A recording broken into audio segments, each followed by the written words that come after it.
I'm gonna get started on the cake portion of it first. And in this bowl, I have a softened stick of margarine. It does call for butter, but I'm using margarine. And then we're also going to need 3/4 of a cup of sugar.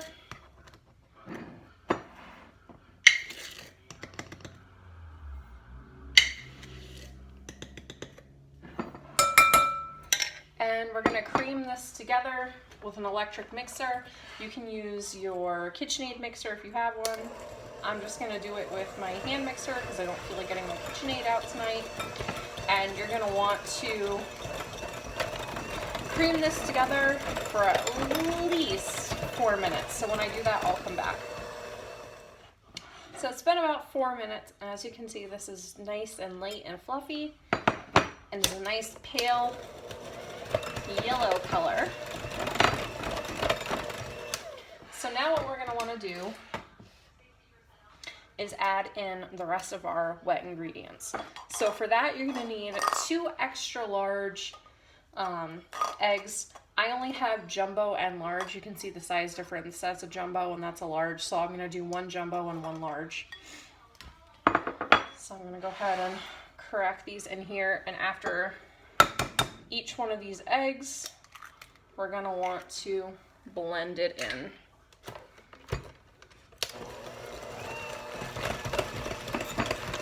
It doesn't have to be on a high speed. Just enough to get it mixed in there. We'll do our other egg.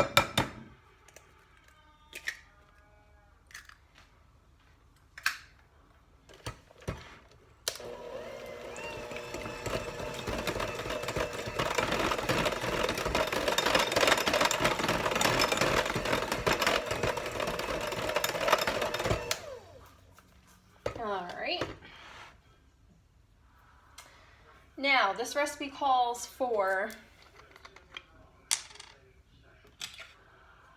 a teaspoon of vanilla extract, pure vanilla extract, but I only have the natural vanilla flavoring right now. So I'm just gonna go ahead and put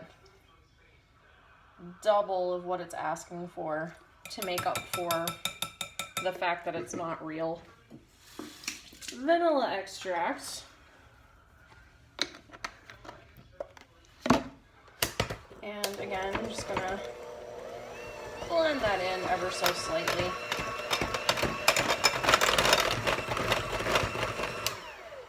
Now, this is like a crumb cake necessarily. So the best crumb cake comes from sour cream. So I have 2/3 of a cup of sour cream here. This is regular fat sour cream. I'm sure you could use reduced fat if you want. That's probably what I should be using right now too, but I was out of sour cream, just ran to the store to get it, and this is what I grabbed. I'm also going to go ahead and take a lemon and just zest a little bit off of this lemon. Make sure you wash your lemons before you zest them. I believe the recipe calls for 1/2 teaspoon of lemon zest, but I'll just go ahead and pretty much zest the whole lemon.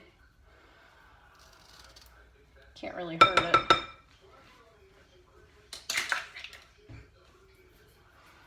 So there's that. And that is it for the wet ingredients. So let me buzz this in.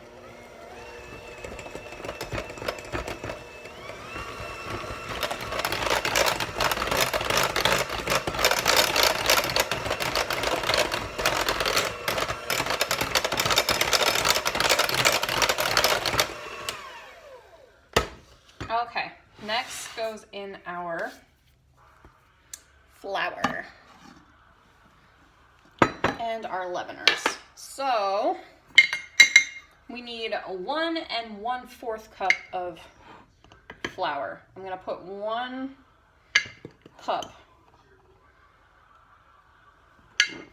into my actual bowl here.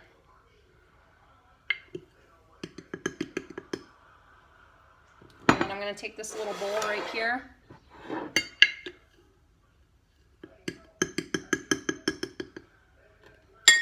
And put 1/4 in there because I just want to mix up my leavener into this. And for the leavener, I'm going to need 1/4 of a teaspoon of baking soda.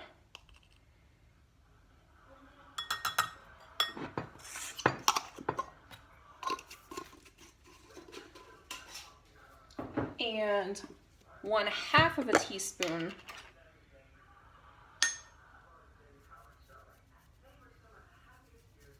nope, 1 teaspoon, I lie, 1 teaspoon of baking powder. And yes, there is a difference between baking powder and baking soda. If you get them mixed up, your cake's not going to rise the way that it should. 1 teaspoon of cinnamon.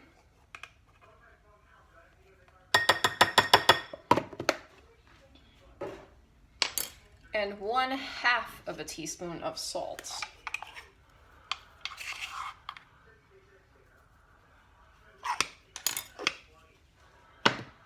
So I'll just zhuzh this up in this little bowl here.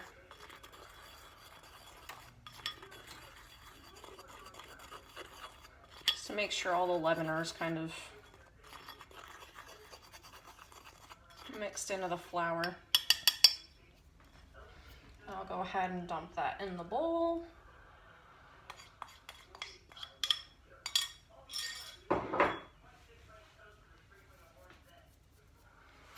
And I'm just gonna mix this up on low so I don't get it all over me.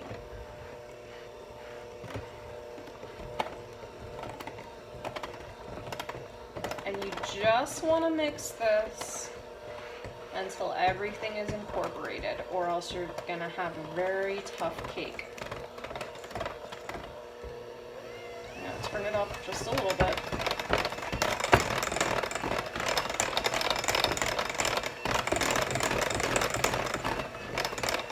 Okay, that's done.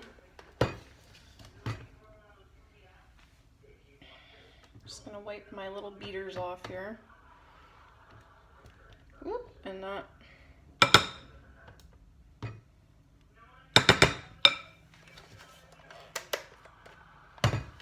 Try not to smash the whole thing over.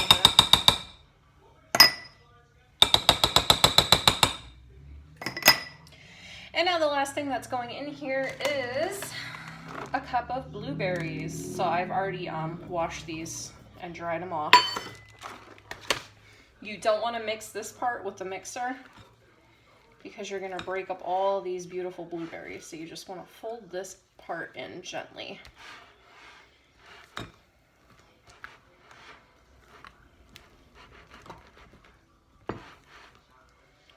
And that is it for the cake batter itself.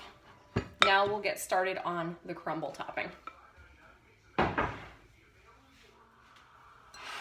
Okay, so now we're on to the crumble or streusel topping. So in this bowl, I grated just a little bit of nutmeg, which you can kind of see on top of that flour. There's sugar. There's 1/4 of a cup of sugar in here and 1/3 of a cup light brown sugar. You can use light or dark brown sugar, it does not matter. All I'm gonna do is break that brown sugar up. Then I'm gonna take my cinnamon again. You also need 1 teaspoon of cinnamon for this. So there's that 1 teaspoon of cinnamon. Basil, stop. Hey, hello, stop doing that. Dog's trying to eat the cord for the kitchen mixer.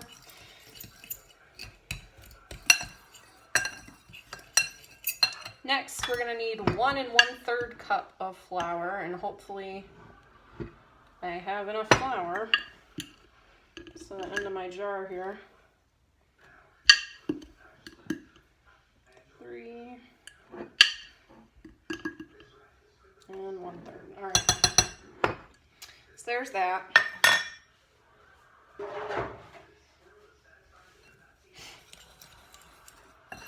Again, just give it a quick mix. I'm going to put a dash of salt in here. I'm going to do 1/2 of a teaspoon of salt in this as well.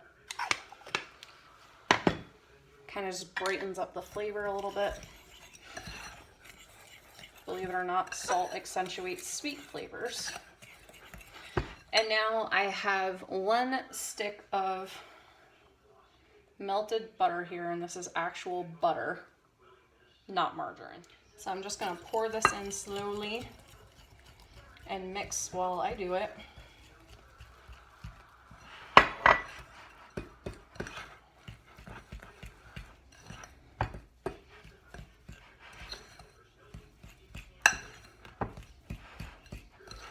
And this really does create a lovely streusel topping.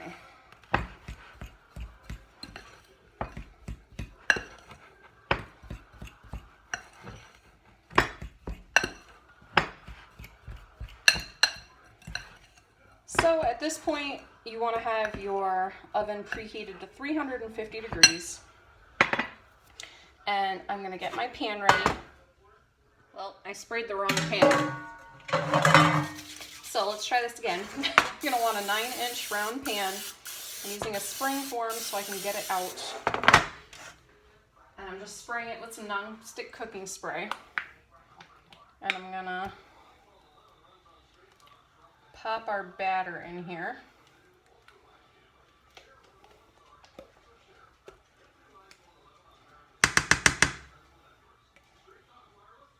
Oh, that smells like heaven. And I'll just even it out a little bit. This is meant to be sort of like a rustic coffee cake. So nothing too fancy. And now I'll just take this crumble and dump it over the top.